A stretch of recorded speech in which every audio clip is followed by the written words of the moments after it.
മറ്റൊരു പ്രധാനപ്പെട്ട വാർത്ത ബോളിവുഡ് സിനിമാ ലോകത്തെ ഏറെ ഞെട്ടിച്ചൊരു വാർത്ത. സെയ്ഫ് അലി ഖാന് ഇന്ന് കുത്തേറ്റു. മോഷണം തടയുന്നതിനിടെയായിരുന്നു ഒരു ആക്രമണം ഉണ്ടായത്. അക്രമിയെ തിരിച്ചറിഞ്ഞെന്ന് പോലീസ് അറിയിക്കുകയാണ്. CCTV ദൃശ്യങ്ങളിൽ നിന്നാണ് സെയ്ഫ് അലി ഖാനെ കുത്തിയ ആളെ തിരിച്ചറിഞ്ഞത്. പ്രതിയെ പിടികൂടാൻ പോലീസിന്റെ 10 സംഘങ്ങൾ രംഗത്തുണ്ടെന്ന് മുംബൈ സോൺ DCP അറിയിച്ചു. एक एक्यूज्ड आइडेंटिफाई हो चुका है. उसने स्टेयरकेस का यूज़ किया था, ये पता चला है. उस एक्यूज को अरेस्ट करने के लिए टीम्स फील्ड पर है. एक एक्यूज्ड है,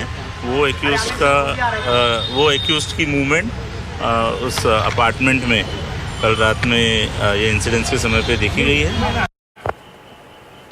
അർജുൻ പീതാംബരൻ നമുക്ക് വിവരങ്ങൾ നൽകാനായിട്ടുണ്ട്. 10 സംഘങ്ങൾ, പോലീസിന്റെ 10 സംഘങ്ങളാണ് അന്വേഷണത്തിന്റെ ഭാഗമായിട്ടുള്ളത്. അർജുൻ, പ്രതിയെ അക്രമിയെ തിരിച്ചറിഞ്ഞിട്ടുണ്ടെന്ന് പോലീസ് പറയുന്നു. എങ്ങനെയാണ് അന്വേഷണം പുരോഗമിക്കുന്നത്? ഇയാളിലേക്ക് എത്താൻ ഇനി എത്ര ദൂരമുണ്ട്? മറ്റൊരു കാര്യം, ഇപ്പോൾ സെയ്ഫ് അലി ഖാന്റെ ആരോഗ്യാവസ്ഥ ഏത് നിലയിലേക്ക് എത്തുന്നു?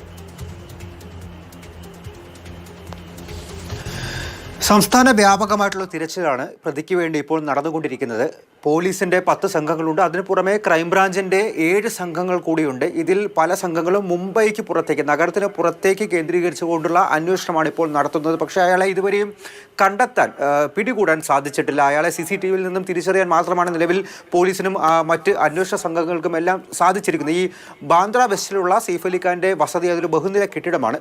ആ കെട്ടിടത്തിന്റെ ഫയർ എസ്കേപ്പിനായിട്ടുള്ള ഗോവണി, ആ ഗോവണിയിലേക്ക് തൊട്ടടുത്ത കെട്ടിടത്തിൽ നിന്നും എടുത്തു ചാടി ഏറ്റവും മുകളിലത്തെ നിലയിലുള്ള വാതിൽ തുറന്നാണ് ഇയാൾ അകത്തേക്ക് വന്നിരിക്കുന്നത്.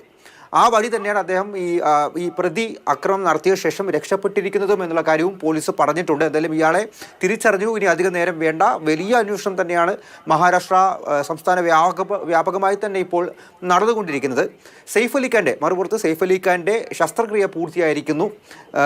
6 മുറിവുകൾ, കുത്തേറ്റ 6 മുറിവുകളുണ്ട്. അതിൽ 2 ആഴത്തിലുള്ളതാണ്. നട്ടലിനോട് ചേർന്ന് 3 ഇഞ്ച് ആഴത്തിലൊരു മുറിവുണ്ടായിരുന്നു. മാത്രമല്ല കത്തിയുടെ ഒരു ഭാഗം അകത്ത് ഉണ്ടായിരുന്നു. അതെല്ലാം എടുത്തു കളഞ്ഞിട്ടുണ്ട്. അദ്ദേഹം ഇപ്പോൾ ICUവിൽ നിരീക്ഷണത്തിലാണ്.